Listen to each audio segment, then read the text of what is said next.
राधे तू बड़े भागिनी, कौन तपस्या की। 3 लोक 14 भुवन, सो तेरे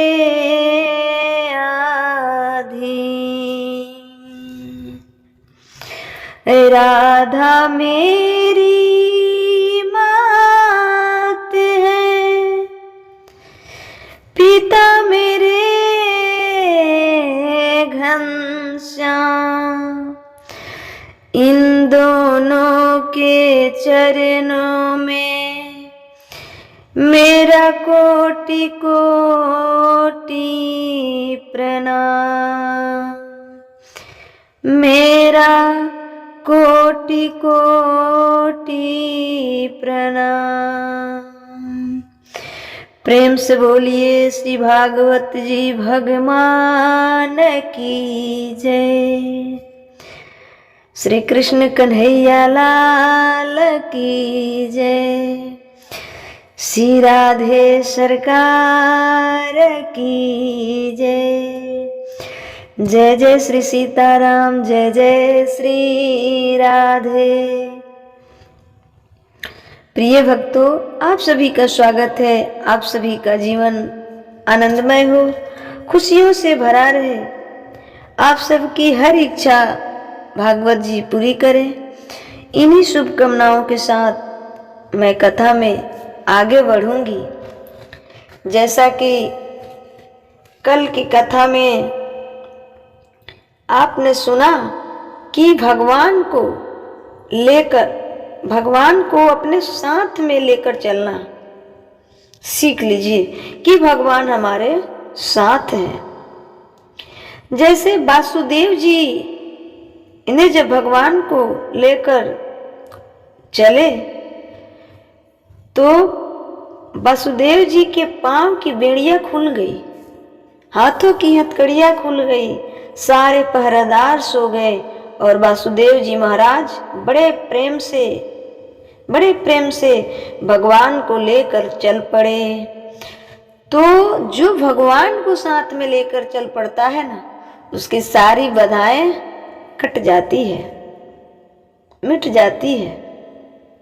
सारी बाधाएं मिट जाती है, कट जाती है। हाँ, कष्ट तो होगा, बाधा आएगा, पर टिकता नहीं है। और वासुदेव जी जीव ही माया को लेकर आए, फिर हाथों में हथकड़ियां, पैरों में बेड़ियां, ताले बंद हो गए। तो वासुदेव जी बड़े प्रेम से भगवान को लेकर चल पड़े। ध्यान से सुनना, वासुदेव जी जब भगवान को लेकर चले तो ही बेड़िया पांव की खुली है। जीवन का बंधन तभी खुलेगा जब भगवान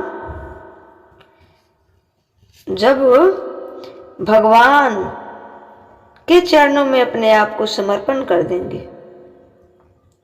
और जब भगवान उपाय करेंगे तभी खुलेगा जीवन की बेड़ियां, तभी खुलेगा जब भगवान कृपा कर दे, भगवान को लेकर चले। इसलिए भगवान को संग ले लो। अब बेटा बेटी नाती पोता से मोह धीरे धीरे कम करो। हम ये नहीं कहते कि आज ही खत्म कर दो, हम ये नहीं कहते कि आज ही खत्म कर दो ना जी। खत्म करने का अर्थ ये नहीं है कि तुम बच्चों को डांटने लग जाओ, मारने लग जाओ, चिड़चिड़ाने लग जाओ, ना जी। धीरे धीरे वही प्यार भगवान से होने लग जाए और संसार के प्रति आप उदासीन हो जाए। किसी के मरने का आप पर कोई असर ना पड़े और किसी का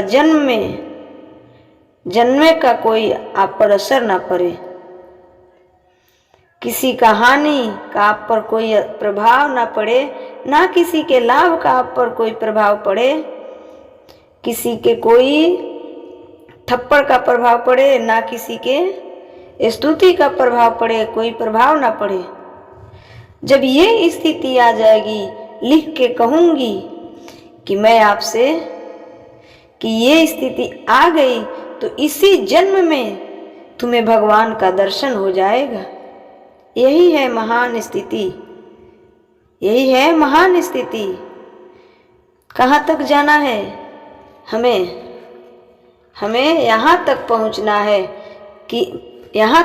है कि किसी को स्तुति का हम पे कोई प्रभाव न पड़े और किसी के गालियों का हम पे कोई प्रभाव न पड़े। कोई मर गया तो हम ये जाने कि भाई मरना तो था ही, मर गया, अच्छा हुआ, भगवान के घर चले गए। अब कोई लोग रोते हैं, अब कौन लोग रो रहे हैं? अज्ञानी। यही तुम्हारे अज्ञान का सबसे बड़ा परिचय है। तुम्हें संसार के व्यवहार का फर्क पड़ रहा है, इसलिए तुम अज्ञान हो, इसलिए तुम अज्ञानी हो। क्या तुम्हें नहीं पता था कि आदमी एक दिन मर जाएगा? बताओ मुझे, आपके पिताजी एक दिन मरेंगे कि नहीं? आपके माँ एक दिन मरेंगी कि नहीं? आप मरेंगे कि नहीं? मानो या ना मानो, मानो या ना मानो, पति पत्नी दोनों को एक दिन मरना है। बस ईश्वर ये जानते हैं कि पहले कौन जाएगा। ईश्वर ये जानते हैं कि पहले कौन जाएगा, लेकिन मरना तो हम सब जानते हैं कि सबको एक दिन ना एक दिन मरना है, सबको एक ना एक दिन मरना है। फिर ये बात सत्य है, और यही बात जब हम किसी को सुनते हैं, जब अपने मतलब जिससे प्रेम किए हुए हैं वो व्यक्ति जब चला जाता है तो आदमी का हालत बिगड़ जाता है। क्यों? अज्ञान बस।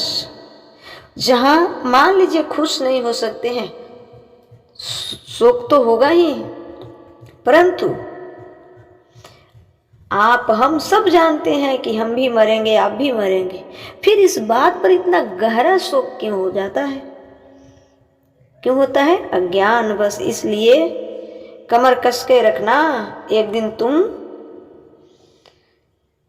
भी जाओगे, एक दिन तुम भी जाओगे। तुम जो आज संग हो, एक दिन अलग अलग रहना पड़ेगा। इस सच्चाई को स्वीकार करो ना करो, मर्जी आपकी है।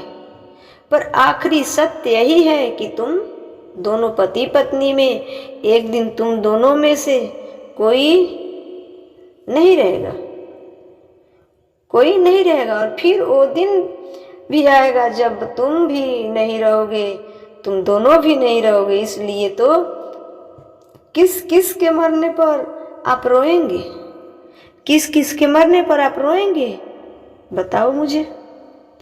इसलिए ये ज्ञान आवश्यक है कि संसार में जो आया है वो जाने के लिए आया है। संसार में जो आया है वो जाने के लिए आया है, और जो गया है आएगा, जो गया है आएगा। यदि मुक्त नहीं हुई तो यदि उसने चित्त में भगवान को बिठाया तो जन्म मृत्यु का फंद चक्र कट जाएगा। यदि भगवान को चित्त में नहीं बैठाया, ये हाय संसार, हाय बेटा, हाय बेटी, हाय धन, हाय संपत्ति करते करते मर गया, तो फिर जन्म मृत्यु के चक्र में पड़ा रहेगा। इस संदर्भ में मैं कल बात की थी, कल की वीडियो में शायद बात की थी आपसे। कुल मिला के जीव अपना कल्याण चाहता है तो भगवान की शरण में आ जाओ, भगवान की शरण में आ जाएं और यथार्थ को जान लीजिए। कोई मर गया, कोई जन्म लिया है, आप दोनों में उदासीन रहिए, दोनों में उदासीन रहिए, अर्थात दोनों में विलग रहो, अर्थात दोनों में आपका मन ना हो। ये जान लो कि ये तो प्रकृति का नियम है, ये तो प्रकृति का नियम है कि जो आएगा सो जाएगा, और जो जाएगा, जिसकी मुक्ति नहीं हुई वो आएगा। एक आ रहे हैं, एक आ रहे हैं एक जा रहे हैं, एक आ रहे हैं एक जा रहे हैं, हानि लाभ।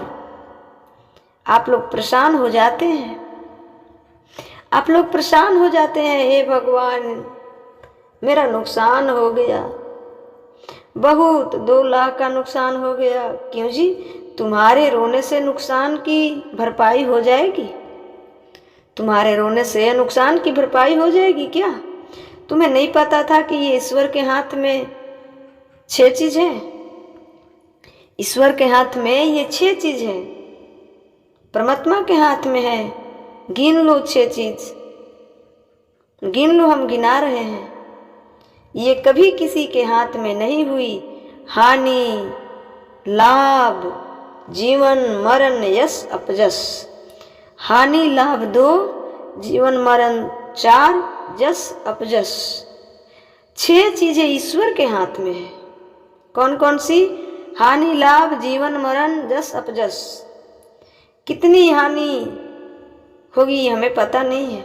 कितनी हानि, कर्म करने पर तुम्हारा अधिकार है, कितनी हानि हो गई, कितना लाभ होगा, ये हमें और तुम्हें पता नहीं है। इस पर हमारा तुम्हारा अधिकार ही नहीं है। कर्म करने पर तुम्हारा अधिकार है। कर्म तुम करो, कर्म करो, पर ये ना सोचो इससे फायदा कितना होगा। जितना विधाता देंगे तुम कर्म करो, तुम कर्म करो। विद्यार्थी केवल जाके एग्जाम दे, पढ़ाई करके लिखे, मन लगा के लिखे, कितना नंबर आएगा ये टीचर बाद में डिसाइड करेंगे। ये टीचर बाद में डिसाइड करेंगे। तुम अपना कर्म करो, कर्म अच्छा होगा तो परिणाम भी अच्छा ही आएगा, परिणाम भी अच्छा ही आएगा। माना कि थोड़ा सा गड़बड़ भी आ गया तो लोग कहता है ना कि फलाना बड़ा मेहनत करता था, पता न काहे ऐसे हो गया।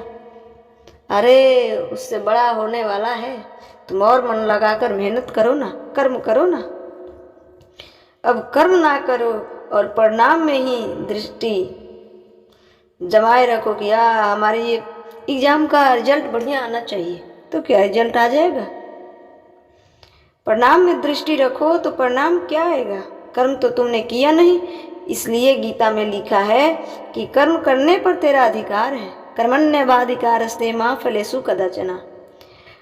कर्म करने पर तेरा अधिकार है, सो तू कर्म कर। फल क्या मिलेगा और क्या नहीं मिलेगा वो मेरे ऊपर छोड़ दे। मैं बैठा हूँ फल देने के लिए, मैं बैठा हूँ फल देने के लिए।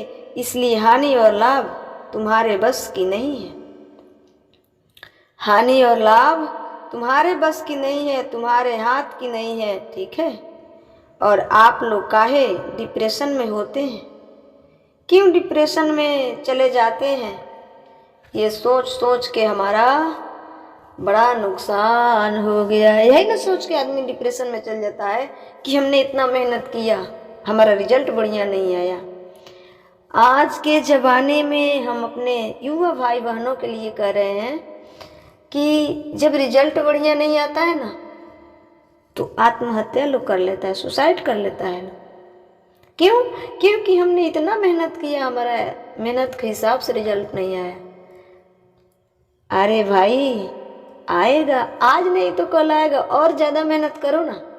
भगवान चाह रहे हैं कि यदि आज आपने जैसा मेहनत किया वैसा फल दे दें तो आप ज़्यादा मेहनत नहीं कर पाएंगे। ज़्यादा करवाने के लिए वैसा करते हैं कि बेटा और ज़्यादा करो, तुम्हें इससे ऊंचा जाना है, इससे ऊंचा जाना है ना। इसलिए ये डिप्रेशन पालने की बात नहीं है, भगवान पे छोड़ दो। जो होगा, जो करेंगे अच्छा है। तेरे फूलों से भी प्यार, तेरे कांटों से भी प्यार, दुख दे उससे भी प्यार है, सुख दे उससे भी प्यार है। बस मानव का शरीर मिला है, इसी में हम खुश हैं, इसी में हम खुश हैं। बड़ा लॉस हो गया, बड़ा नुकसान हो गया। क्यों जी? नुकसान तुम्हारे हाथ में है, नुकसान तुम्हारे